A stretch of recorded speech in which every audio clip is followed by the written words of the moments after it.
Headlines brought to you by Chitale बंधू.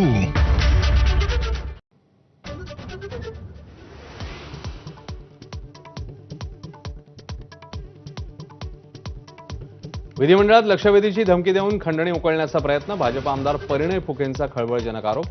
काँग्रेसच्या बड्या नेत्याचे एजंट आणि गडचिरोलीतल्या राईस मिल्स मालकाची ऑडिओ क्लिप मुख्यमंत्र्यांकडे करणार सुपूर्द. लाडकी बहीण योजनेसाठी इतर योजनांचे पैसे वळवण्यात आल्याची माहिती. सामाजिक न्यायाचे 3,000 तर आदिवासी विभागाच्या 4,000 कोटींना कात्री. दोन्ही विभागांची अर्थमंत्र्यांवर नाराजी.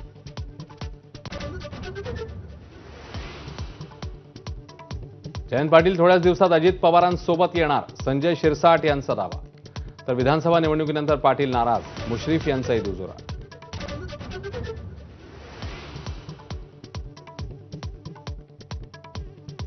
सतीश भोसले उर्फ खोक्याने वनविभागाच्या जागेवर बांधलेल्या घरावर बुलडोजर. तर ट्रान्झिट रिमांड मिळाल्यावर खोक्याला घेऊन बीड पोलीस प्रयागराजहून महाराष्ट्राकडे रवाना.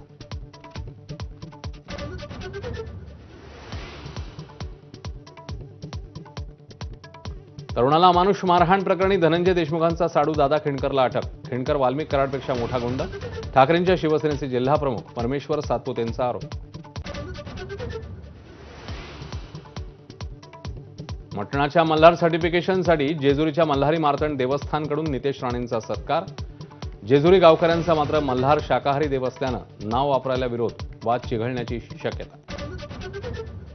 विरारमध्ये 12वी कॉमर्सच्या 250 उत्तरपत्रिका शिक्षिकेच्या घरामध्ये जळून खाक. शिक्षिका आणि प्राचार्यांच्या विरोधात गुन्हा दाखल. गुणपत्रिका सुरक्षित. शिक्षण मंत्र्यांचं स्पष्टीकरण.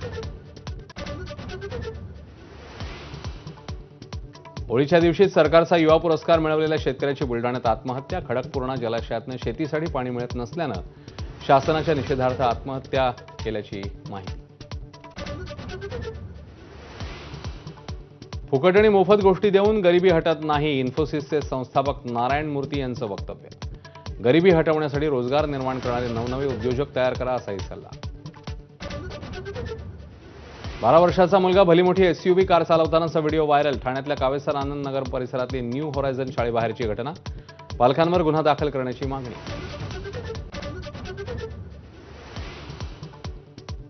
राज्यभरामध्ये होळीचा उत्साह. कुठे पर्यावरणपूरक तर कुठे पारंपरिक नृत्याने होळी सणाचा उत्साह. कोकणात गावागावात पारंपरिक शिमगोत्सवाची सुरुवात.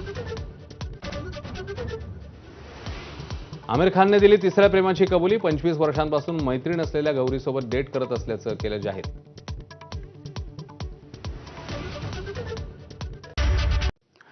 वाल्मिक कराडवरून धनंजय मुंडेंना लक्ष्य करणारे भाजप आमदार सुरेश धस यांचा कार्यकर्ता